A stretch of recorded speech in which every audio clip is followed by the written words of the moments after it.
Bonsoir. Je suis Défunt.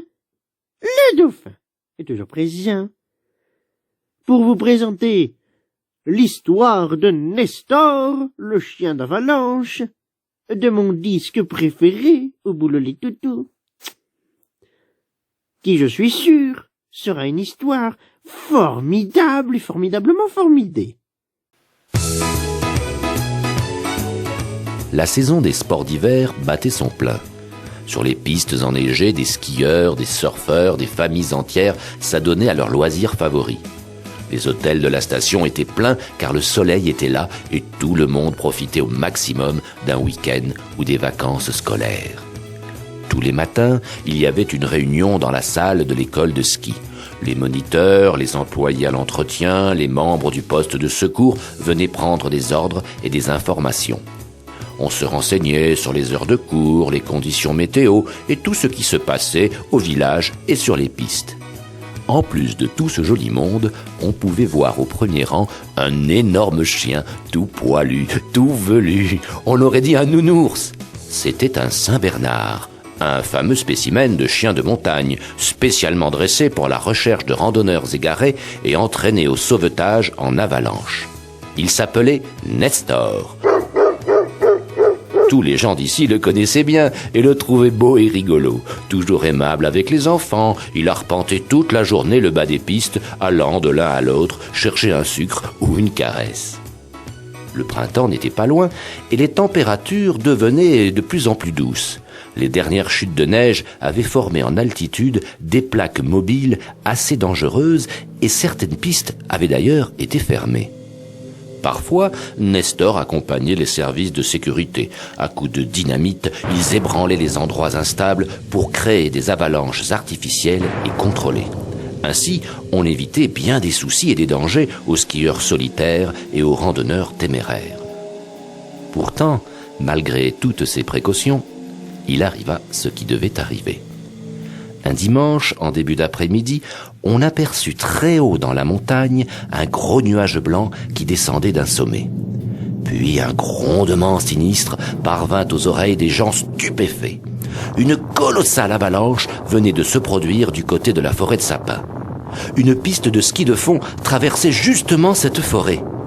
Pourvu que personne n'ait été à cet endroit, l'inquiétude était générale. 4 secouristes, accompagnés de Nestor, montèrent dans une Jeep des neiges et rejoignirent en 2 minutes le terrain d'envol de l'hélicoptère de la Croix-Rouge. Les moteurs rugirent et l'engin s'éleva dans les airs. À bord, il y avait des pelles, des détecteurs et tout un équipement pour dégager d'éventuels prisonniers des neiges. On comptait aussi bien sûr sur le flair remarquable de Nestor pour repérer des gens ensevelis. L'hélicoptère se posa, Nestor sauta à terre comme un fou et courut droit devant lui. L'avalanche avait été stoppée par les sapins. Mais quelle tristesse, quel spectacle! Les troncs étaient arrachés, des blocs de pierre avaient labouré le sol, la neige était sale, boueuse et amoncelée dans tous les sens. 2 personnes vinrent à la rencontre de Nestor. Ils criaient et pleuraient en gesticulant de peur et de chagrin. « Notre petite fille est restée par là-bas, derrière nous, au secours, elle a disparu, il faut la sauver, à l'aide, à l'aide !» Aussitôt, on sonda l'épaisse couche de glace et de cailloux avec de longues tiges de fer. Rien, pas de traces. Quelqu'un vit un ski d'enfant dépasser de la surface, mais il n'y avait rien au bout. Nestor furetait, reniflait, tournait en rond, revenait sur ses pas, partait à gauche, repartait à droite. Au bout de 10 minutes, l'espoir de retrouver la fillette vivante diminua. On lança alors un appel radio pour que des renforts arrivent au plus vite. Les parents de l'enfant avaient délimité l'endroit probable où elle devait se trouver, mais rien à faire, pas une trace. Un peu en contrebas des autres, Nestor se mit tout d'un coup à gémir, grattait la neige, puis il aboya plusieurs fois et remua frénétiquement sa grande queue empanachée. Il creusa ainsi 50 bons centimètres et une petite main apparut, puis le bras et le visage d'une petite fille toute blonde. Elle était évanouie, la pauvre, et on lui mit aussitôt un masque à oxygène sur le nez. En 2 minutes, elle fut allongée sur un brancard et déposée dans l'hélicoptère, direction l'hôpital. Une fois encore, la persévérance de Nestor avait permis de sauver une vie humaine.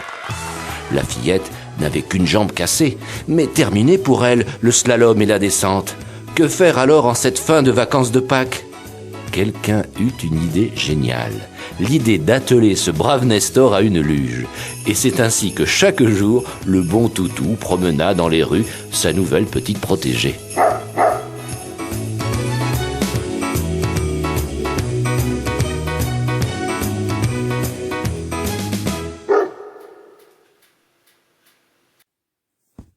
Qu'est-ce que c'était bien!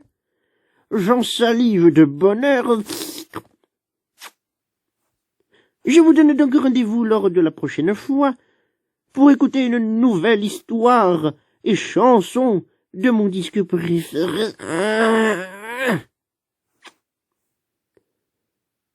En espérant que d'ici là, vous ne soyez pas paraplégique et que vous vous porterez en bonne santé. Sur ce, des bisous.